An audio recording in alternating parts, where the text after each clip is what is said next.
Hey guys, how's it going? I'm Jacob Granneman here at Heritage High School with candidate Chris Thobaben, and we are just talking to him a little bit after the forum.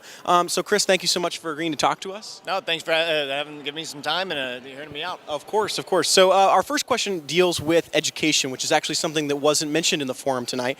As you know, we've had a lot of upheaval in a lot of school districts in Clark County recently with teacher strikes, and then the deals that have been struck, and how the districts are handing out the McCleary money, Right. as well as what are they going to do with their levies in the years to come. What will you do, or what do you feel like the legislation should do if elected on this issue specifically?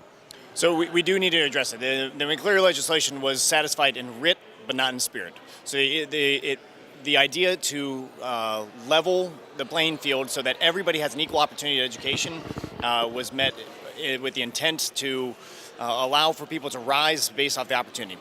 The problem that we ran into is that we didn't fully appreciate the complexity of school funding.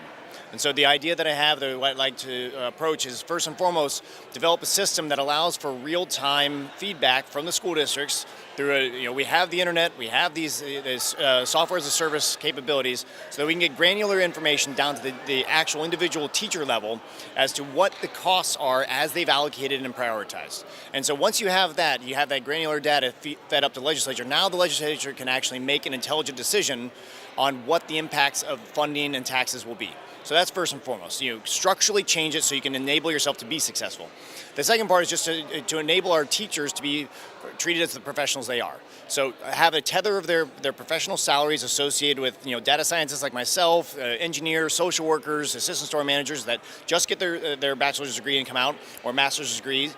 And then you have a professional standard that we don't have to negotiate are teachers worth it or not, because they are.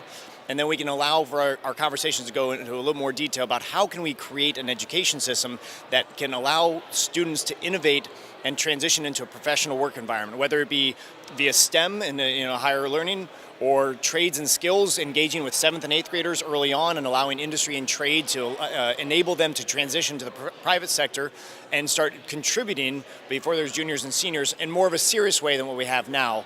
And then also for folks that are whether they'd have special education needs or physical needs, allowing our schools to actually address those needs without having to worry about the oncoming negotiations.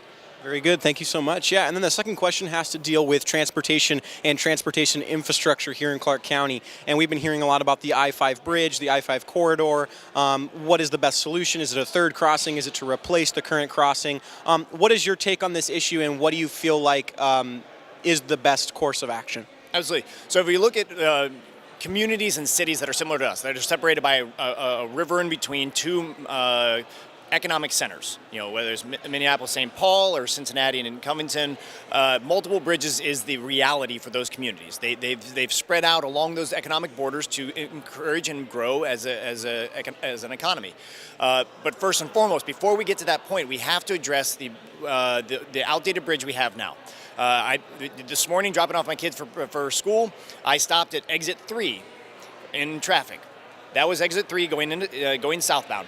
The reality is that is a canalizing point that prevents traffic, it prevents flow, and as a businessman in the supply chain environment, when we have disruptions to our supply chain and our transportation, you're costing more money in driver overtime, in person overtime, and in exhaustion. And so you're wearing down our economy. It's effectively, we're taxing ourselves, both mentally and economically, by not replacing the bridge and making it more efficient. There are bottlenecks that are further south, but that's another conversation to have. Then we can start talking about the adjacent lines of transportation, whether it's a third bridge, fourth bridge, fifth bridge.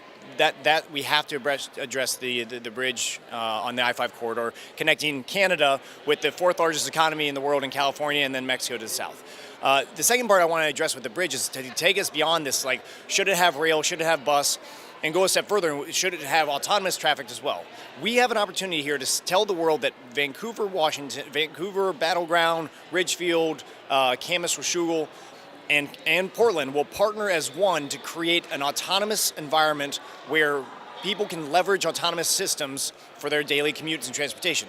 Not only will it create a hub for innovation that will rocket us to the front of the world, but it will also create an efficiency lane that will allow for streamlining of transportation, so we might not have to get to that third or fourth bridge until 20 years from now or 30 years from now. So thinking outside the box is what I'm trying to bring in the transportation realm, rather than thinking in terms of what we've been arguing for 20 years about. Very good, awesome. And then finally, is there anything that you want to say with regard to the crux or the spearhead of your campaign as it stands right now in the race? What's your guys' focus? Our focus is just getting out. I'm calling to action anybody that's interested in meeting people door to door. That's where we're out. We're out every day. I've got. I left canvassing to come here. That's why I'm dressed a little more casually. But we're out every day. We're engaging with folks, and I want to hear from folks. So if you have some a community group or a set of neighbors or a coffee group, give me a call, set up some time. I will show up, and we can discuss any issues that are interesting, whether it be conservative issues, liberal issues, community issues. That's what I want to talk about. Awesome. Thank you so much, Chris. Greatly appreciate your time. And thank you guys in Vancouver. I'm Jacob Granneman.